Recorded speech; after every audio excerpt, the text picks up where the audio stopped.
Hello and welcome back to my channel. In today's video, I will show you how to fix Newsmax TV app not working. So let's get started. So here we can see the new Newsmax TV app. So if it's not working, you have to follow this simple method. Just press and hold it here.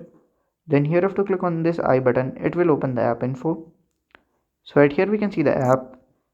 So here you have to scroll down to the last. Then you have to click on the storage and click on clear data. Just delete it. Open it again. Okay. If it's work for you, then fine. If it's not work for you, then you have to probably check for an update. So adhere to Google search bar and you have to search for the News Max app. At here we can see it.